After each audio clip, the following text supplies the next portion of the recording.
దేశీయ మార్కెట్లు ఇవాళ లాభాలు ప్రారంభమై పాజిటివ్ గా కొనసాగుతున్నాయి. సెన్సెక్స్ 700 పాయింట్ల పైగా లాభపడింది. నిఫ్టీ కూడా దాదాపు 200 పాయింట్స్ పాజిటివ్ గా ట్రేడ్ అవుతోంది.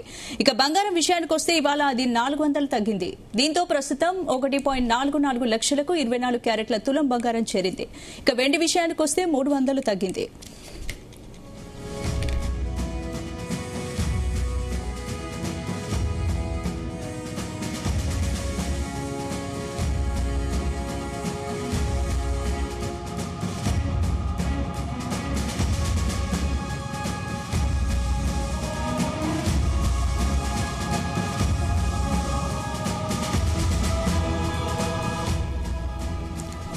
దేశీయ మార్కెట్లు ఇవాళ లాభాలు ప్రారంభమై పాజిటివ్ గా కొనసాగుతున్నాయి. సెన్సెక్స్ 700 పాయింట్ల పైగా లాభపడింది. నిఫ్టీ కూడా దాదాపు 200 పాయింట్లు పాజిటివ్ గా ట్రేడ్ అవుతోంది. ఇక బంగారం విషయానికి వస్తే ఇవాళ 400 తగ్గింది. దీంతో ప్రస్తుతం 1.44 లక్షలకు 24 క్యారెట్ల తులం బంగారం చేరింది. వెండి విషయానికి వస్తే 300 రూపాయలు తగ్గింది.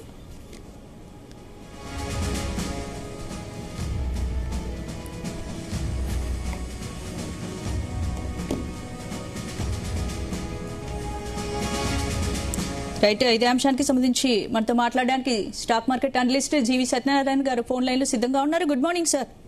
గుడ్ మార్నింగ్ స్పందన. ఎలా చూడొచ్చు ఈ రోజు లాభాల్లో ప్రారంభమయ్యాయి స్టాక్ మార్కెట్స్, ఎలా చూడొచ్చు? ఓకే, ఇవాళ శుక్రవారం weekly futures opening day. Bombay stock exchange gold మాత్రం ఫ్లాట్ గానే ఉంది, ఒక 500 మైనస్ లో ఉంది. సిల్వర్ కూడా అక్కడే ఒక 300 మైనస్ లో ఉంది, ఫ్లాట్ గానే ఉంది, పెద్ద ఇబ్బంది లేదు, అంటే అక్కడక్కడే ఉంది న్యూట్రల్ గా.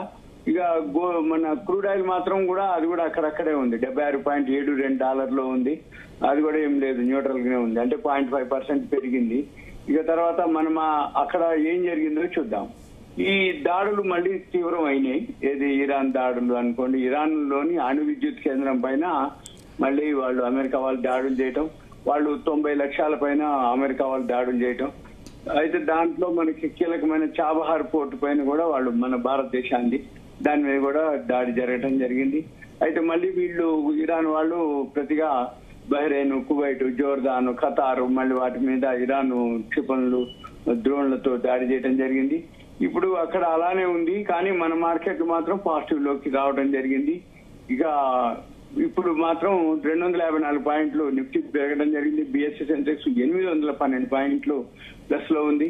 నిఫ్టీ 500 వచ్చి 250 పాయింట్లు ప్లస్ లో, నిఫ్టీ బ్యాంక్ వచ్చి 602 పాయింట్లు ప్లస్ లో, నిఫ్టీ ఐటీ కూడా 550 పాయింట్లు ప్లస్ లో, Nifty mid cap 154, BSc bank Nifty వచ్చి 679, నిఫ్టీ 200 వచ్చి 145, నిఫ్టీ 100 వచ్చి 263 అని ప్లస్ లోనే.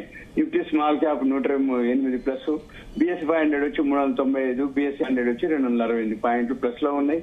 50 ఉంటాయి నిఫ్టీలో, 46 ప్లస్ లో ఉన్నాయి, 4 మైనస్ లో ఉన్నాయి. ఇక బిఎస్సి సెన్సెక్స్ లో ఏవైతే ఉన్నాయో వాటిల్లో 28 ప్లస్ లో ఉన్నాయి, 2 మైనస్ లో ఉన్నాయి. ఇప్పుడు ఏఐ టూల్స్ రిజల్ట్స్ తోటి, అంటే ఏఐ తోటి కొంచెం బాగా ప్రాఫిట్ వచ్చిందని టీసీఎస్ అనౌన్స్ చేయటం, దాంతో కొంచెం మార్కెట్ పాజిటివ్ లోకి రావటం. ఇక అక్కడ యుద్ధం జరుగుతూనే ఉంది. బ్రెంట్ ఆయిల్ మాత్రం అక్కడే ఉంది నిన్నటి ధర మీదనే. ఇకపోతే ఇవాళ అన్ని సెక్టార్లు, అంటే steel sector, port sector, IT sector, paint sector, ఇవన్నీ కూడా పాజిటివ్ లోనే. Cement sector, FMCG sector. అంటే ఈ పాజిటివ్ మొమెంటం వచ్చే వారం కూడా కంటిన్యూ అయ్యే అవకాశాలు ఉన్నాయా? ప్రస్తుతం ఏ సెక్టార్ మార్కెట్ ను లీడ్ చేస్తోంది? ఇప్పుడు అన్ని సెక్టార్లు పాజిటివ్ లోనే ఉన్నాయి. కాకపోతే మనం చూడవలసింది ఏంటంటే వాళ్ళ శుక్రవారం వీకెండ్, ఫ్రైడే, నిన్న కూడా అలానే జరిగింది. నిన్న షార్ట్ కవరింగ్ జరిగి మళ్ళీ పెరిగి మధ్యాహ్నం తర్వాత మళ్ళీ ఫాలో అవడం జరిగింది. లాస్ట్ 1 అవర్ లో ప్రాఫిట్ బుకింగ్ కూడా జరగడం జరిగింది. ఇప్పుడైతే పాజిటివ్ లోనే ట్రేడ్ అవుతున్నాయి. బోర్డు మీటింగ్ స్టార్ట్ అయినాయి, రిజల్ట్స్ వస్తూ ఉంటాయి. మళ్ళీ రేపు ఎల్లుండి మనకి సెలవు ఉంది కాబట్టి మళ్ళీ ఎల్లుండి ఉదయానికి ఏం జరుగుతుందో తెలియదు, అంటే సోమవారం ఉదయానికి ఏం న్యూస్ వస్తుందో తెలియదు. ఇప్పుడు అక్కడ యుద్ధం జరుగుతుంది, కానీ మార్కెట్లు మాత్రం పాజిటివ్ నే తీసుకున్నాయి. వరల్డ్ మార్కెట్లు పాజిటివ్ లోనే తీసుకున్నాయి, ఏషియన్ మార్కెట్లు పాజిటివ్ లోనే ఉన్నాయి, మన మార్కెట్లు కూడా పాజిటివ్ లోనే ట్రేడ్ అవుతున్నాయి. ఇప్పుడు మనం చూడవలసింది ఏంటి, వరల్డ్ మార్కెట్లను బేస్ చేసుకొని నడుస్తుంది అన్నట్టు. అక్కడ యుద్ధం జరుగుతూనే ఉంది. ఇరాన్ వాళ్ళు ప్రతిగా డ్రోన్లు దాడి చేస్తారు, వాళ్ళు దాడి చేస్తారు, అయినా కానీ మన మార్కెట్లు పెరుగుతున్నాయి అంటే ఇదంతా ఎక్కడో మిస్ మ్యాచ్ అవుతుంది అని అర్థం. ఈ మిస్ మ్యాచ్ లో మరి ఏం జరుగుద్ది అనేది ఎల్లుండి సోమవారానికి తెలియదు. ఓవరాల్ గా అయితే వాళ్ళు మళ్ళీ కొంచెం మధ్యాహ్నం తర్వాత ఏమన్నా ప్రాఫిట్ బుకింగ్ కూడా జరిగితే జరగవచ్చు, లేదు అనుకుంటే ఇప్పుడు బోర్డు మీటింగ్ రిజల్ట్స్ వస్తున్నాయి కాబట్టి కంటిన్యూ కూడా అవ్వచ్చు. గోల్డ్ ప్రైజెస్ ఇంకా కరెక్షన్ అయ్యే అవకాశం ఉందా లేదా? ఏం పెద్దగా కరెక్షన్ అయ్యేది లేదు, పెద్దగా పెరిగేది కూడా లేదు. ఎందుకంటే ఈ బ్రెంట్ ఆయిల్ ఎఫెక్ట్ ఉన్నంత వరకు ఈ గోల్డ్ సిల్వర్ మీద పెద్దగా ఎఫెక్ట్ ఉండదు. బ్రెంట్ ఆయిల్ తగ్గుతుంటే పాజిటివ్ లోకి వస్తుంది, కానీ బ్రెంట్ ఆయిల్ న్యూట్రల్ గా ఉన్నంత వరకు అదేది పెద్దగా మూవ్మెంట్ ఉండదు గోల్డ్ సిల్వర్. మనం ఏమి దాని గురించి అంటే అక్కడక్కడే ఉంటుంది అన్నట్టు. కొనుక్కోదలుచుకున్న వాళ్ళు కొనుక్కోవచ్చు, వెయిట్ చేసే వాళ్ళు వెయిట్ చేయొచ్చు, పెద్ద ఇబ్బంది ఏమి ఉండదు. కొనకపోయినా పెద్ద మూవ్మెంట్ ఏం లేదు, దాంట్లో ఏం రాదు. ఎందుకంటే మెయిన్ బ్రెంట్ ఆయిలే ఫోకస్. ఇరాన్ అమెరికా వారే చర్చలు జరుగుతున్నాయి అన్నారు, లేవన్నారు, మళ్ళీ దాడులు జరుగుతాయి. ఎక్కువ ఫోకస్ అంతా బ్రెంట్ ఆయిల్ మీదే ఉంటుంది. బ్రెంట్ ఆయిల్ తగ్గితే అప్పుడు గోల్డ్ సిల్వర్ పెరిగే అవకాశాలు ఉంటాయి. అప్పుడు లాంగ్ టర్మ్ ఇన్వెస్టర్స్ కి గోల్డ్ ఇప్పటికీ సేఫ్ ఇన్వెస్ట్మెంట్ గానే ఉందా? గోల్డ్ లో ఇన్వెస్ట్ చేయడానికి కరెక్ట్ టైమా? మీ సజెషన్ ఏంటి? ఇన్వెస్ట్ చేస్తే చేసుకోవచ్చు, కానీ వెయిట్ చేయాలి. లాంగ్ టర్మ్ కే, షార్ట్ టర్మ్ కి అయితే రావు పైసలు. ఎందుకోసం అంటే చాలా టైం తీసుకుంటది. ఇప్పుడు ఇరాన్ అమెరికా వారు అయిపోవాలి, చర్చలు రావాలి, ఎక్కడో ఒక దగ్గర వాళ్ళు ఒక అగ్రిమెంట్ కి రావాలి. 60 రోజులు టైం ఇచ్చారు, అది కూడా దగ్గరకు వస్తుంది. దగ్గర కంటే ఇంకా చాలా రోజులు ఉంది అనుకోండి. అది చేసిన తర్వాత అక్కడ ఏదైనా జరిగితే అప్పుడు యుద్ధం కనుక లేదు గనక, యుద్ధం రాదు గనక అంటే అప్పుడు మళ్ళీ మన గోల్డ్ సిల్వర్ పెరిగే అవకాశాలు ఉంటాయి. అప్పటిదాకైతే ఏం పెరిగే అవకాశాలు కనబడట్లేదు. ముందు ఏంటిదంటే ఏ దేశం ఆ దేశం అది నిలదొక్కుకోవడానికే సరిపోతుంది బ్రెంట్ ఆయిల్ తోటి. ఈ ప్రపంచ ఆర్థిక వ్యవస్థలు అన్ని ఇన్ఫ్లేషన్ పెరగటం, ప్రతి దేశ కరెన్సీలు ఆల్ టైమ్ లోకి రావటం, మళ్ళీ జీడిపిలు తగ్గిపోవటం, ఇవి ఎకానమీ మీద ఉంటుంది. ఎకానమీ వీక్ అయిపోతున్నప్పుడు గోల్డ్ సిల్వర్ మీద ఇన్వెస్ట్ చేయరు. ఇన్వెస్టర్లు అంతే ఉంటారు. దేశాలు కూడా మొన్నటిదాకా ఇన్వెస్ట్ చేసి ఉన్నాయి, అవే కొనుక్కున్నాయి సెంట్రల్ బ్యాంకులు. కాబట్టి గోల్డ్ సిల్వర్ పెరగడం జరిగింది. ఇప్పట్లయితే నాకైతే ఏం కనబడట్లేదు. కాకపోతే 4000 దగ్గర సపోర్ట్ ఉంది. ఇప్పుడు $4130 ట్రేడ్ అవుతుంది, 4129. ఇంకో $129 తగ్గితే తగ్గొచ్చు. ఎవరైతే కొనుక్కోదలుచుకున్నారో వెయిట్ చేసినా ఏం కాదు, కొనుక్కున్నా ఏం కాదు. వెయిట్ చేస్తున్నావు ఇంకా తగ్గితే తగ్గొచ్చు కూడా. కొనుక్కుంటే ఏమైతుంది, కొంచెం తగ్గితే తగ్గుద్ది, కానీ ఓవరాల్ గా అయితే ఏమి కాదు, మళ్ళీ ఎప్పుడో ఒకసారి పెరుగుతుంది. ఇప్పుడు physical gold, gold ETF, digital gold, వీటిలో ఏది బెటర్ ఆప్షన్ అంటారు? గోల్డ్ రిసిప్ట్స్ వచ్చింది ఇప్పుడు బెస్ట్ మెథడ్. అది ఈటీఎఫ్ ఎస్ఐపిఎల్ కంటే కూడా గోల్డ్ రిసిప్ట్స్ బెటర్. మన దగ్గర పైసలు ఉన్నాయంటే ఫిజికల్ గోల్డ్ కొనుక్కోవడం బెటర్, లేదు గోల్డ్ రిసిప్ట్స్. ఫిజికల్ గోల్డ్ అంటే 24 క్యారెట్స్ కాయిన్స్ ఉంటాయి, 1 గ్రామ్ 2 గ్రామ్స్, అవి కొనుక్కోవడం బెస్ట్. లేదు గోల్డ్ రిసిప్ట్స్ వస్తాయి, అవి కొనుక్కోవచ్చు. Safe methods. ఇప్పుడు ఇలా బయట కాకుండా అఫీషియల్ గా అంటే బ్రాండ్ ఉన్నటువంటిది బిల్లు విత్ జిఎస్టీ తోటి కొనుక్కుంటే దాన్ని బట్టి ఒక సర్టిఫికేట్ వస్తుంది, ట్రాన్స్పరెన్సీ సర్టిఫికేట్, అంటే ప్యూరిటీ సర్టిఫికేట్. రేపు మనం ఒకవేళ అమ్మదలుచుకున్నా ఏదైనా జరిగినా గానీ ఇబ్బంది లేకుండా జిఎస్టీ మిగిల్చుకున్నా మనం తక్కువ దొరుకుతుందని ప్యూరిటీ లేనటువంటి గోల్డ్ కొనుక్కుంటే రేపు మళ్ళీ ప్రాబ్లం ఫేస్ చేయాల్సి ఉంటుంది. కాబట్టి అదొకటి చూసుకోవచ్చు. ఆన్లైన్ లో అయితే 24 క్యారెట్స్ గోల్డ్ కాయిన్స్ ఉంటాయి,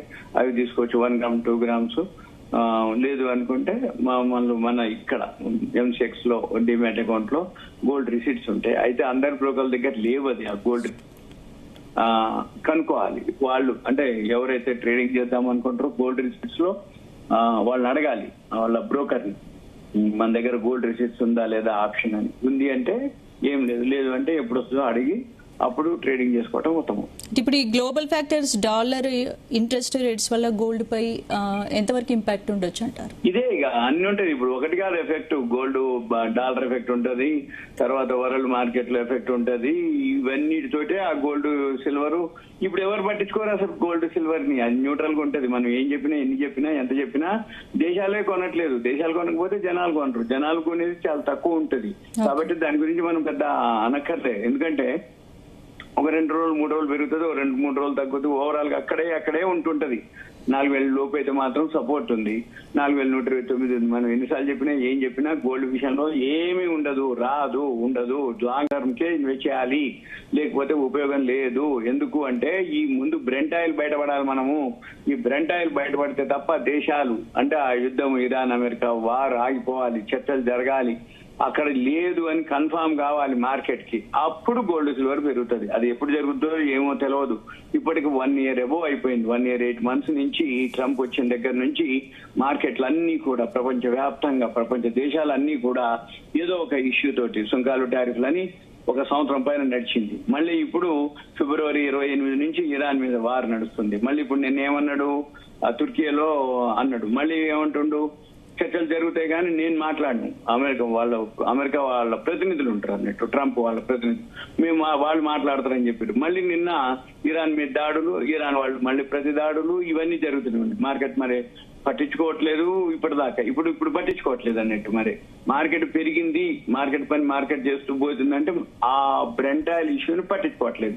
ఈ బ్రెంట్ ఆయిల్ ఇష్యూని పట్టించుకోవట్లేదు అని అంటే అది పెరగకూడదు, పెరిగిందంటే మళ్ళీ పట్టించుకుంటుంది మార్కెట్. బ్రెంట్ ఆయిల్ తగ్గినా న్యూట్రల్ గా ఉన్నాయి. ఇప్పుడు $76.53 ట్రేడ్ అవుతుంది. ఇది తగ్గింది అనుకోండి ఏం కాదు, మార్కెట్ పాజిటివ్ లోకి వెళ్తుంది. ఒకవేళ పెరిగింది అనుకోండి అప్పుడు మార్కెట్ పట్టించుకుంటుంది, అంటే మార్కెట్లు పడిపోవటం జరుగుతుంది. అప్పుడు గోల్డ్ సిల్వర్ పడుతుంది, మార్కెట్లు పడుతుంది. ఏంటి ఇప్పుడున్న సిచ్యువేషన్స్ లో ట్రేడర్స్ ఏ స్ట్రాటజీ ఫాలో? ఏం లేదు, ఎవరైతే ఇంట్రాడే లో బాగా యాక్టివ్ గా ఉంటారో వాళ్ళకి మంచి ఆపర్చునిటీలు, అంటే వాళ్ళకి కొంచెం నాలెడ్జ్ ఉండి కనుక చేస్తే ఇంట్రాడే లో భలే పైసలు వస్తాయి. గ్యాప్ అప్లు, గ్యాప్ డౌన్లు వాళ్ళు పట్టుకోగలగాలి. అంతే తప్ప మామూలు ఇన్వెస్టర్లు అయితే దొరికిపోతారు. వాళ్ళు కొంటే తగ్గిపోద్ది, వాళ్ళు అమ్మితే పెరిగిపోద్ది. వాళ్ళు ఎప్పుడు కొంటారు అంటే తగ్గినప్పుడు కొంటారు, పెరిగినాక ఆల్ టైం అది హైలోకి పోయినాక అప్పుడు కొంటారు. ఆ నుంచి పట్టం మొదలు పెడుతుంది. అంతేందుకు మొన్న ఒక 2 రోజుల కింద మొత్తం ప్యానిక్ అయిపోయారు, అనవసరంగా దొరికినాం, అనవసరంగా కొన్నాం అని చెప్పేసి అంతా మీరు నిన్న ఇవాళ ఫుల్ గా పెరిగితే అబ్బా ఒక్క రోజు ఆగితే నాకు ఇన్ని పైసలు వచ్చేది అనుకుంటారు. అందుకని ఇన్వెస్టర్ల గురించి ఇన్వెస్ట్ చేసి వదిలేయటం అనేది ఉత్తమం. మంచి కంపెనీలు కొనుక్కోవాలి, ఇక ఉండాలి, హోల్డ్ చేయాలి. ఎందుకంటే ఈ యుద్ధాలు ఇవన్నీ సద్దుమనగాలి, అప్పుడు ఆటోమేటిక్ గా మళ్ళీ మార్కెట్లు పెరుగుతాయి. ఓవరాల్ గా ఎప్పుడు మార్కెట్లు పెరుగుతాయి. తగ్గినప్పుడల్లా ఆపర్చునిటీ కింద తీసుకోవాలి కానీ ప్యానిక్ అయిపోయి టెంప్ట్ అయిపోయి. ఈ రోజు గోల్డ్ ప్రైస్ తగ్గింది, ఈ రోజు బయింగ్ ఆపర్చునిటీగా చూడొచ్చా మరి? అవును, బయింగ్ ఆపర్చునిటీ మంచి ఉన్నాయి కదా, అవి కొనుక్కోవాలి. ఇప్పుడు రిజల్ట్స్ వస్తున్నాయి, ఫస్ట్ క్వార్టర్ రిజల్ట్స్ వస్తున్నాయి, ఇవన్నీ కూడా చూసుకొని వాల్యూ ఉన్న స్టాక్స్. ఇప్పుడు మీకు సింపుల్ అన్నమాట. ఉదాహరణకి నిన్న మన మోడీ గారు ఆస్ట్రేలియా పర్యటన పోయి ఏమేమి వచ్చినాయి పెద్ద లిస్టే ఉంది మన దగ్గర. మళ్ళీ ఉడాన్ ఏది ఎయిర్పోర్ట్ జోధ్పూర్ లో ఓపెన్ చేశారు. ఉడాన్ స్కీమ్ కింద 100 ఎయిర్పోర్ట్లు మొత్తం దేశవ్యాప్తంగా ఓపెన్ చేస్తారు. మళ్ళీ 3 రోజుల కింద ఇండోనేషియా పర్యటనలో ఏమేమి టైఅప్ అయింది. మళ్ళీ వారం కింద జపాన్ ఇండియా పర్యటన, జపాన్ వాళ్ళు మన ఇండియాలో పర్యటనతో అక్కడ ఏమేమి టైఅప్ అయింది. ఇండియా ఫ్రాన్స్ ఏమేమి టైఅప్ అయింది. ఇప్పుడు మళ్ళీ రేపు వెళ్ళండి న్యూజిలాండ్ వెళ్తారు మన మోడీ గారు. ఈ న్యూజిలాండ్ ఇండియా ఏమేమి టైఅప్ అయింది. అవన్నీ షేర్లు రాబోయే రోజుల్లో ఇన్వెస్ట్మెంట్ కి మంచి ఛాయిస్ అనమాట. కాకపోతే ఇమీడియట్ పెరగవు, అవన్నీ టైఅప్లు అయినాయి కానీ టైం తీసుకుంటది. ఓవరాల్ గా అయితే పాజిటివ్ లోనే ఉంటుంది, గ్రోత్ ఉంటుంది. రాబోయే రోజుల్లో ఆ షేర్లన్నీ బాగా పెరిగే అవకాశాలు ఉన్నాయి. ఇప్పుడు నేను చెప్పినటువంటి అన్ని షేర్లు ఏవైతే షేర్లు కావు, అగ్రిమెంట్లు, డీల్ మన దగ్గర పెద్ద లిస్టే ఉంది. అట్లాంటి ఏవైతే ఉడాన్ అని, ఇండోనేషియా, ఇండియా అని, India Australia, India France, India Japan, ఏ ఎక్స్పోర్ట్స్ ఇంపోర్ట్స్, ఇండియా ఫ్రాన్స్, ఇలా మొత్తం లిస్ట్ ఉంది. అంతకుముందు గడిచిపోయిన లిస్ట్ ఉంది. రాబోయే రోజులు ఇప్పుడు జూలైలో ఏమేమి ఎక్కడెక్కడికి ఏ దేశాల పర్యటన మోడీ గారు ఆ లిస్ట్ అంత ఉంది. అవన్నీ కూడా ఏమేమి జరుగుతాయి, అక్కడ ఏమి డిస్కస్ జరుగుతాయి, అవన్నీ ముందే ఉంటాయి, ప్రీ ప్లాన్డ్ ఉంటాయి. ఇప్పుడు మోడీ గారు ఒక దేశ పర్యటన చేస్తుందంటే అక్కడ పర్యటన జరుగుతూ ఉంటది, ఒక పక్కన ఈ ట్రేడ్ డీల్ సంబంధించినటువంటి వ్యవహారం జరుగుతూ ఉంటది. మనం గమనించవలసింది ఏంటి, ట్రేడ్ డీల్ ఏ సెక్టార్ కి బెనిఫిట్ అవుతుంది, ఏ సెక్టార్ కి, ఏ కంపెనీలకి ఆర్డర్స్ వస్తాయి, ఏ కంపెనీలకి సుంకాలు, టారిఫ్లు, ఈ దిగుమతి సుంకాలు కానీ, ఎక్స్పోర్ట్స్ రాయితీలు కానీ, సబ్సిడీలు కానీ దేనికి వస్తున్నాయి అనేది గమనించాలి. అప్పుడు ఆటోమేటిక్ గా వాళ్ళు ఇన్వెస్టర్ గా కొనుక్కొని పెట్టుకుంటే లాంగ్ టర్మ్ కి ఎప్పుడైనా పైసలే, లాంగ్ టర్మ్ కి వాల్యూ ఉండి ఉంటుంది. కంపెనీలు ఏం మూసుకుపోవు. ఇప్పుడు ఏవైతే మనం అగ్రిమెంట్ అయితాయో అవి బ్రాండెడ్ ఉండి ఉంటాయి. ఆల్రెడీ ఏళ్ల నుంచి రన్ అవుతున్నటువంటి కంపెనీలే ఎక్స్పోర్ట్స్ కానీ, ఇంపోర్ట్స్ కానీ, రాయితీలు కానీ, సబ్సిడీలు కానీ పొందే అర్హత ఉంటాయి. అంతే తప్ప గుడ్డిగా చేసి చేయడానికి బాగా నాలెడ్జ్ ఉంటేనే ఇంట్రాడే చేయొచ్చు. బాగా నాలెడ్జ్ లేకపోతే ఇన్వెస్ట్మెంట్ చేయాలి, కొనుక్కోవాలి, ఊకోవాలి, ఏవేవైతే ఉన్నాయో వెయిట్ చేయాలి. అంతే తప్ప గుడ్డిగా చేసి పైసలు పోయినాయి అని ఒక రోజు పెరుగుతుంటది, ఒక రోజు పడుతుంటది, పొద్దున పెరుగుతుంది. నిన్న పొద్దున పెరిగింది, నిన్న సాయంత్రానికి మళ్ళీ ప్రాఫిట్ బుకింగ్ కూడా జరిగింది. ఇప్పుడు మార్కెట్ బాగా పాజిటివ్ లో ఉంది. మరి ఇది మధ్యాహ్నానికి ఎంత జరుగుతుంది అనేది తర్వాత అనమాట. ఇప్పుడు 808 పాయింట్లు బిఎస్సి సెన్సెక్స్ పెరిగింది, 250 పాయింట్లు ఎన్ఎస్సి పెరిగింది. ఇలా అంటే రిజల్ట్స్ వస్తున్న టైం అనుకోండి. అక్కడ ఇప్పుడు యుద్ధం జరుగుతున్నప్పుడు మన మార్కెట్లు పడతాయని చెప్తాం. మరి ఇప్పుడు యుద్ధం కూడా జరుగుతూనే ఉంది. మరి మన మార్కెట్లు ఎందుకు పెరుగుతున్నాయంటే షార్ట్ కవరింగ్లు ఉంటాయి, ఓపెనింగ్ ఫ్యూచర్స్ ఉంటాయి, వరల్డ్ మార్కెట్లను బేస్ చేసుకుంటాయి. వరల్డ్ మార్కెట్లో అవి పట్టించుకోవట్లేదు అనేది ఉంటది. అంటే ఇవన్నీ మన కరెంట్ అఫైర్స్ అన్నమాట. ఇవి మనం చూడాలి. అయితే మన దేశానికి వచ్చిన, మన షేర్లకు వచ్చిన ముప్పే లేదు అసలు. ఎందుకంటే మోడీ గారు ఏదైతే ఉందో ట్రంప్ తోటి అమెరికా ట్రేడ్ డీల్ జరుగుతున్నాయి, ఎక్స్పోర్ట్స్ ఇంపోర్ట్స్ జరుగుతూ ఉంటాయి. మళ్ళీ వేరే దేశాలతోటి ఇప్పుడు ప్రతి అగ్రెసివ్ గా ఎప్పుడైతే ఈ ట్రంప్ వచ్చిన దగ్గర నుంచి 1.5 year నుంచి ఈ సుంకాలు టారిఫ్లను మనం ప్రతి దేశం, మోడీ గారు ఎన్ని దేశాల పర్యటన అన్ని దేశాలతోటి ట్రేడ్ డీల్ చేసుకుంటూ ఎక్స్పోర్ట్స్ ఇంపోర్ట్స్. ఓకేనా? రైట్. థ్యాంక్ యూ సత్యనారాయణ గారు.